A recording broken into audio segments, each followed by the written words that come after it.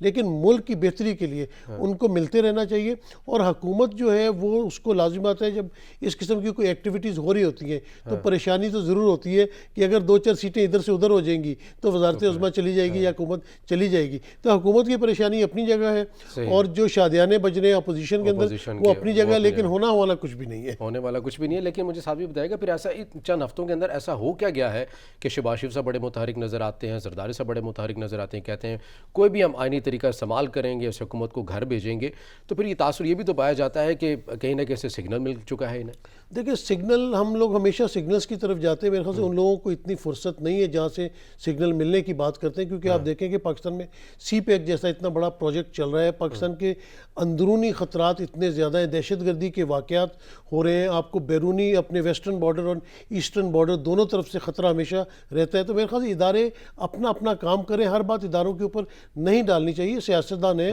انہیں صبح اٹھ کے انہوں نے نوکری تو کرنی ہوتی ہے کسی نہ کسی کی، بیان بازی انہوں نے کرنی ہوتی ہے، تو وہ کیونکہ الیکشن قریب آتا جا رہا ہے تو وہ اپنی کوشش کر رہے ہیں کہ وہ حکومت پہ زیادہ سے زیادہ پریشر ڈال سکیں، تو اس وجہ سے وہ متحرک ہیں، اور کیونکہ ان کے کیسز بھی ہیں عدالتوں کے اندر، وہاں سے بھی لوگوں کی توجہ جو ہے ہٹانے کے لیے اس قسم کے ہتھ کنڈے استعمال ہوتے ہیں۔ وزیر داخلہ کیوں کہہ رہے ہیں کہ 50 دن بڑے اہم ہیں ملک کی سیاست میں؟ دیکھیں اب ہم ہمیشہ جو ہے نا وہ سوچتے ہیں کہ شاید کوئی سیاست میں ہلچل ہونے والی ہے یا کوئی حکومت چینج ہونے والی، میرے خیال سے ہمیں تھوڑا سا جو فورن پالیسی ہے اس کی طرف بھی دیکھنا چاہیے کہ ابھی پچھلے دنوں چائنا کا وزیر اعظم اپنے وفد کے ساتھ ایک کامیاب دورہ کر کے آئے ہیں، اس کے بعد ابھی یہ رشیا جا رہے ہیں، تو یہ ڈائنامکس جو ہے فورن پالیسی کے حساب سے بھی ڈسکس ہو سکتی ہے کہ آنے والے دنوں میں ہو سکتا ہے امریکہ کا بھی دورہ ہو، تو یہ چیزیں ساری جو سم اپ ہوتی جا رہی ہیں ان کے حساب سے بھی آپ امپورٹنس قرار دے سکتے ہیں۔ لازمی بات یہ نہیں ہے کہ 50 دن میں شاید کوئی ان کی اپوزیشن کوئی ایسی تحریک لانے والی ہے اس کی وجہ سے کہہ رہے ہیں، میرے خیال سے یہ بیرونی معاملات جو ہے نا، تحریک عدم اعتماد نہیں آئے گی؟ تحریک عدم اعتماد میرے خیال سے نہیں آئے گی، کیونکہ جب تک آپ کو شیورٹی نہیں ہوگی کہ آپ کے پاس نمبر پورے ہیں، یہ ایک سوسائڈ کے مترادف ہوگا اپوزیشن کے لیے کہ آپ ایک چیز لے کے آتے ہیں اور ناکام ہو جاتے ہیں، اس بیگیج کے لے کے آپ جو الیکشن میں کس طرح جائیں گے، تو جب تک عددی اکثریت نہیں ہوگی وہ نہیں آئیں گے، اور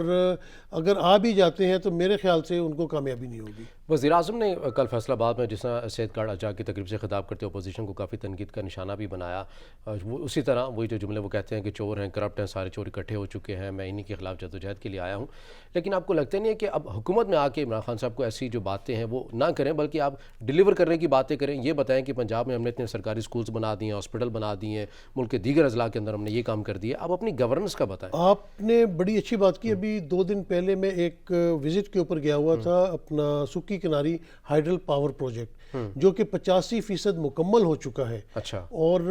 نیکسٹ ایئر جو ہے وہ سٹارٹ ہو جائے گا، اور 884 میگا واٹ جو ہے وہ بجلی پیدا کرے گا، لیکن میں نے لوگوں سے پوچھا تو کسی کو بھی نہیں پتا، جبکہ یہ اتنا اچھا ایک چائنا کی کولیبریشن سے کام اس حکومت کے درمیان ہوا ہے۔ محمد ڈیم کافی حد تک مکمل ہو چکا ہے، داسو ڈیم ہے، نیلم ہائیڈرل پروجیکٹ ہے، ابھی اگر میں شاید آپ سے پوچھوں آپ کو بھی اس کے سوال کا جواب نہیں ہوگا کہ ایک ٹرین پاکستان سے نکلی تھی اور وہ کہاں سے ہو کے واپس آئی ہے. میں نے لوگوں سے پوچھا, لوگوں کو نہیں پتا. پاکستان سے گڈس ٹرین جو ہے وہ استنبول تک گئی ہے. یہ دیکھیں یہ کتنی بڑی اچیومنٹ ہے. احساس پروگرام میں آپ نے اربوں روپے غربت کو کمی کرنے کے لیے آپ نے دیے, آپ نے وظائف لگائے. تو اس طرح کی باتیں ہائی لائٹ کریں اور عوام کو بتائیں کہ کیا ان کے لیے کرنے جا رہے ہیں. اب یہ میرے خیال سے نواز شریف فوبیا یا اپوزیشن فوبیا, اس کو رہنے دیا جائے اور لیٹ دا جو عدالتیں ہیں وہ ان کے فیصلوں کو ڈیسائیڈ کریں. اور اگر آپ نے مضبوط کرنا ہی ہے احتساب کو, جس طرح آپ نے نعرہ لگایا تھا, آپ اپنی پروسیکیوشن کو مضبوط کریں. بالکل, آپ کے پروسیکیوٹرز مضبوط ہونے سب سے اہم چاہیے. نقطہ یہی ہے. جب عدالت میں ایف آئی اے بغیر تیاری کے جاتی ہے